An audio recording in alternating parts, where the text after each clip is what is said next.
Welcome everyone, it is I, your astounding host, the Phantom of the Walrus, here for another go-around this Hallows Eve. We'll be going over 10 Halloween specials, no particular order, the only caveats being that they'd be animated and that the special is about Halloween or an in-universe equivalent. Well, I'm not getting any more undead, so let's get this started, shall we?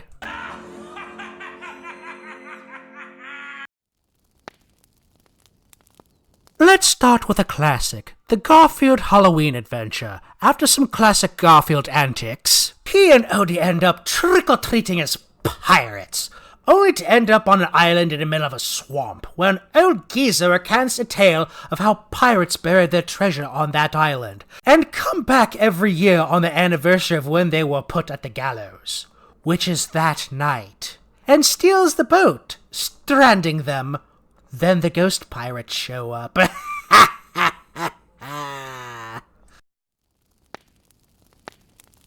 So what can be said about Grinch's Halloween Night? The show is considered to be a prequel to How the Grinch Stole Christmas, seeing how he's still the biggest of jerks. He's coming down the mountain to cause havoc for the Who's because of the eerie wind blowing, and the child that stands up to him.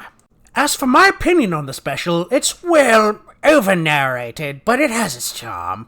And not to mention the musical segment that lives in infamy, of course.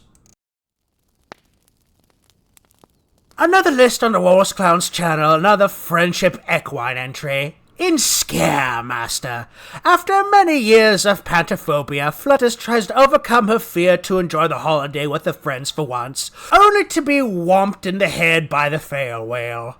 Then Twilight suggests that she might have an easier time getting into the spirit of things by being the one doing the scaring, only to miss the point once again. Then that lackluster loser lagomorph Angel Bunny becomes helpful for once in his life, and helps our dear Flutters give the rest of the main six the scare of a lifetime.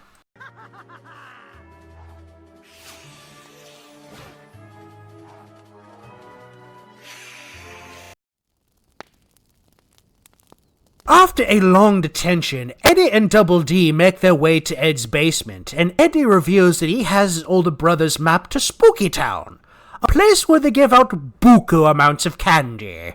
After a series of hijinks where the Eds try to decipher the map and run into all the other children of the cul-de-sac, and deal with the fallout of Ed's delusions brought on by watching too many B-rated horror films, they finally find their way to the end of the map. And let's just say that Eddy's brother much prefers tricks to treats, and leave it at that, shall we? A little ditty from the 70s. It's a Halloween special that is a sequel to the Christmas special The Gift of Winter, and is about a town of one-dimensional humans that are all named after their one trait. And is about these two siblings, small and tender, having a rotten Halloween, with all the adults having a we are too good for Halloween party. After their sitter for the night has a talk with them and they wish for a fairy godmother to show up and turn them into real monsters, a witch shows up and does just that. There's some hijinks where the witch loses her wand.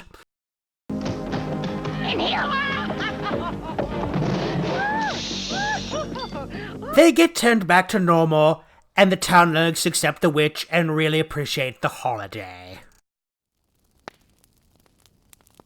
From the folks who brought you all those Christmas claymation holiday specials, we have the Halloween special about a witch, a warlock, and a leprechaun, by the name of one Jack-o'-lantern.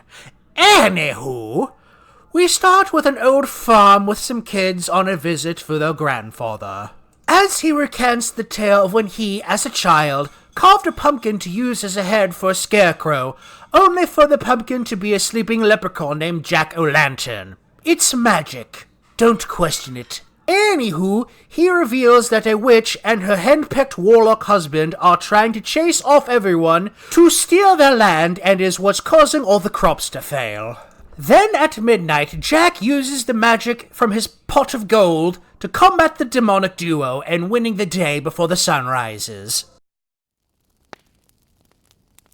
In this reinterpretation of the Sleepy Hollow story that abuses the term creative liberty, after the Headless Horseman robs one of the many stagecoaches, Ichabod Crane, the town expert in ghosts, goblins, and the ilk, is recruited against his will to stop the Horseman. It's revealed that the Horseman is actually a witch using a magic book to become the Horseman in order to steal from them, and to try and get elected Witch of the Year. After teaming up with his horse, his old hound dog, and Rip Van Winkle, and yes, this story involves Rip Van Winkle. Anywho, after some hijinks, Ichabod gets his hands on the book, beats the witch, and uses it to become the Horseman himself. And basically uses the power of the book to become a superhero that runs up to witch bumps in the night and bumps back.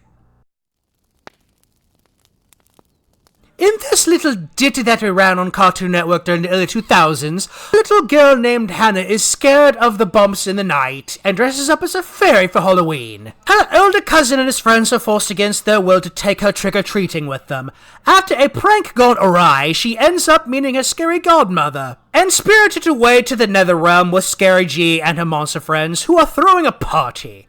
And Hannah learns to enjoy the spoopiness of the season. That and traumatizing her cousin so much he almost completely destroys Halloween in the nether realm in the sequel. I don't know what's more frightening, Jimmy or the shitty early 2000s CGI. A fine 70s tastic but made during the 80s for some reason animated retelling of The Devil and Daniel Webster. Only with anthropomorphic animals, a female protagonist, and a lawyer as a hippie for some reason. It was the 80s, everyone was on crack, what of it? For more about the coked up cartoon writer, please visit the Cartoon Clip Show YouTube channel, link in the description. After an establishing shot with the imaginary crew getting dressed for Halloween, Bloo accidentally turns Mr. Harriman into a zombie, and havoc ensues, with the whole house save for Bloo and Mac becoming zombies. Where, after getting stuck in a room, Bloo does something unspeakable and gives Mac sugar. And then this happens. Zombie fighters! Da-da-da-da-da! Zombie fighters! Da-da-da-da-da-da! Only for it to be a trick gone awry by the house to give Bloo a taste of his own medicine. I don't know what they were thinking. As a minor agent of chaos, Bloo creating a monster of some kind was inevitable. Well, that's another Halloween season back to the grave for me. Wait, what's this? Dear Phantom, if you are reading this, then the inevitable storyline that every reviewer does is happening. And here I was looking forward to my 11-month-long nap. Well, see you next episode, everyone. It was late one night in the castle of the Chicken McNuggets. What are you making? Sauce. We're using my mummy's recipe. Mummy, This better be good. It'll be great. Does your daddy have a recipe?